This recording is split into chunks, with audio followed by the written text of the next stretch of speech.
Bonjour à tous, nous sommes le 17 mars 2026 en Dordogne, à 28 km à l'est de Bergerac. Juste à côté du village, à environ 1 km, qui s'appelle le Buisson de Cadouin.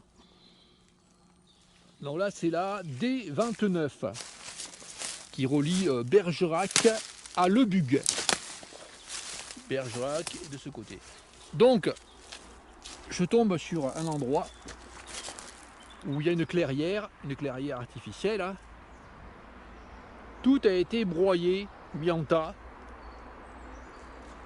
Il y avait une forêt avec des chênes, une forêt avec des aubépines.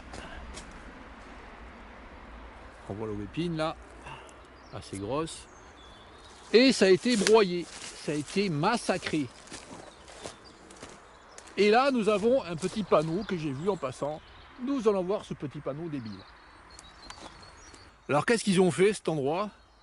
Apparemment, ils ont tout détruit, la végétation, enfin les arbres. Alors, les arbres, ce sont des... C'est comme les feuilles, petites feuilles vertes, là, ce sont des aubépines. Il y a des chênes, des châtaigniers, enfin toutes sortes d'arbres sur ce lieu. Et là, ils ont coupé tous les arbres et ils ont planté, aligné d'autres arbres, il y a des années certainement, puisque là, on ne trouve aucun arbre survivant de cette plantation. 0 arbre survivant. Impossible d'en trouver un seul vivant. Donc là, je montre, c'est bien des poteaux qu'ils ont plantés, hein. C'est pas un arbre qu'ils ont coupé. Je vais montrer ça là. Voilà, c'est des piquets. Je ne montrerai pas par mon pied. Des piquets avec un espèce de filet en plastoc pour protéger la plantation, l'arbre planté. Alors pourquoi ils ont fait cette débilité extrême? Qu'est-ce qu'ils ont fait? On va voir ça. On va voir ça sur le panneau. Enfin, la petite affiche.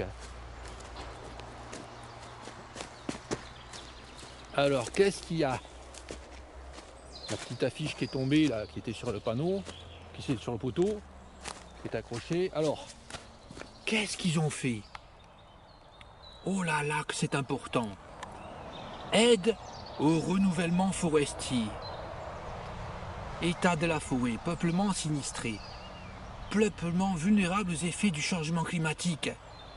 Peuplement pauvre. Ah, c'était peut-être un peuplement pauvre. Alors, surface 1 hectare. Il y avait pas mal de châtaigniers, peut-être que c'était peut-être pauvre. Allez, admettons. Alors, opération éligible. Transformation et ou conservation en plein sur terrain nu après coupe. Transformation par plantation en enrichissement. Vous avez vu l'enrichissement comme il est? Travaux sylvicoles favorisant une ou plusieurs essences objectifs d'avenir. Mise en place d'une, je recule un peu, régénération naturelle maîtrisée. Ah ouais, déjà une régénération naturelle maîtrisée. Référence du dossier. Voilà. C'est quoi ça, 92? C'est l'année, non? FR 24, voilà. Gouvernement financé par l'Union Européenne.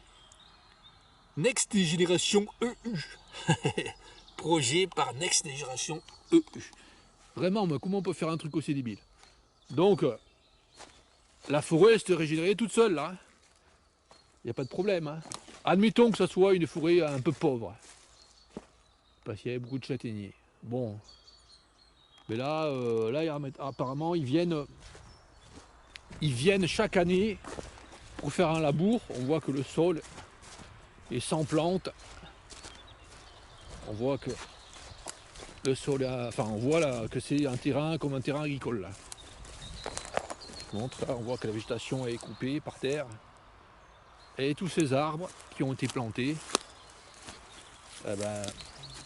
aucun n'a survécu. C'est ça qu'ils appellent la régénération. Planter des arbres pour qu'ils ne vivent pas. Ah, je montre, vous pourrez me dire, ouais, il y en a quelques-uns qui ont survécu. Non, non, non, pas du tout, non. Donc voilà, la débilité extrême. Hein. Ça, c'est pas un arbre hein, qui est au fond, là. Ça, c'est du gaillier. Bon, complètement cinglé. Régénération, financée, l'Union Européenne, blabla. Ben, chaque fois qu'il y a une petite clairière, il y a des graines qui tombent, il y a des arbres qui repoussent. Hein. La forêt n'a aucun mal à se régénérer. Bon, ben mettons hein, que ce soit une forêt pauvre. Ouais, ben maintenant, elle n'est pas super riche en espèces non plus. Hein. Elle est surtout riche en plastoc, qui vont laisser traîner. Après, ça va. Une fois qu'ils auront abandonné les sites, là, ben ça traînera partout les plastocs là. Voilà pour cette journée en mars.